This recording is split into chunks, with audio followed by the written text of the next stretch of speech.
भिक्षु नागसेन को एक सम्राट मिलिंद ने निमंत्रण दिया था कि तुम आओ दरबार में।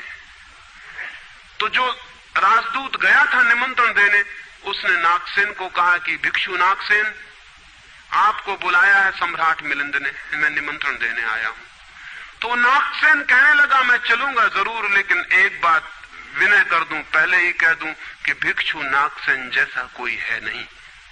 ये केवल एक नाम है, काम चलाऊ नाम है। आप कहते हैं तो मैं चलूंगा जरूर, लेकिन ऐसा कोई आदमी कहीं है नहीं।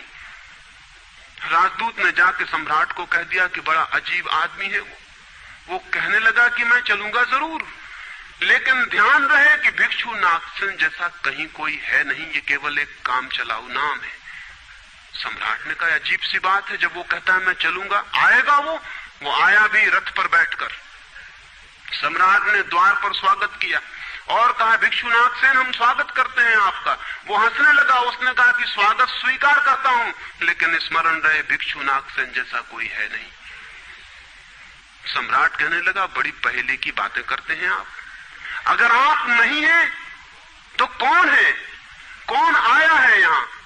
कौन स्वीकार कर रहा है स्वागत? कौन दे रहा है उत्तर? नागसेन मुड़ा और उसने कहा कि देखते हैं सम्राट मिलिंद, ये रथ खड़ा है जिस पर मैं आया। सम्राट ने कहा, ये रथ है। तो भिक्षु नागसेन पूछने लगा, घोड़ों को निकाल के अलग कर लिया जाए। घोड़े अलग कर लिए गए और उसने पूछा सम्राट से, ये घोड़े रथ हैं? सम्राट ने कहा, घोड़े कैसे रथ हो सकते हैं? घोड़े अलग कर दिए गए। सामने के डंडे जिनसे घोड़े बंधे थे खिंचवा लिए गए। उसने पूछा कि ये रथ हैं?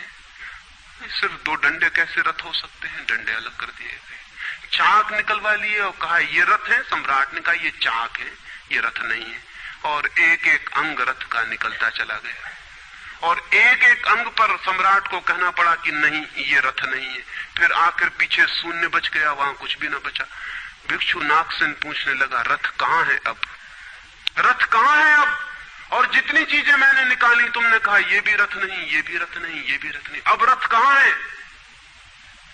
तो सम्राट चौंक के खड़ा रह गया। रथ पीछे बचा भी नहीं था और जो चीजें निकल गई थी उनमें कोई रथ था भी नहीं। तो वो भिक्षु कहने लगा, समझे आप, रथ एक जोड़ था, रथ कुछ चीजों का संग्रह मात्र था।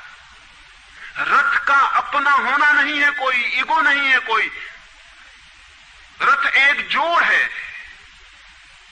आप खोजे कहां है आपका मैं, और आप पाएंगे कि अनंत शक्तियों के एक जोड़ है, मैं कहीं भी नहीं है। और एक एक अंग आप सोचते चले जाएं तो एक एक अंग समाप्त होता चला जाता है, फिर पीछे शून्य रह जाता है। उसी शून्य से प्रेम का जन्म होता है, क्योंकि वो शून्य आप नहीं है, वो शून्य परमात्मा है।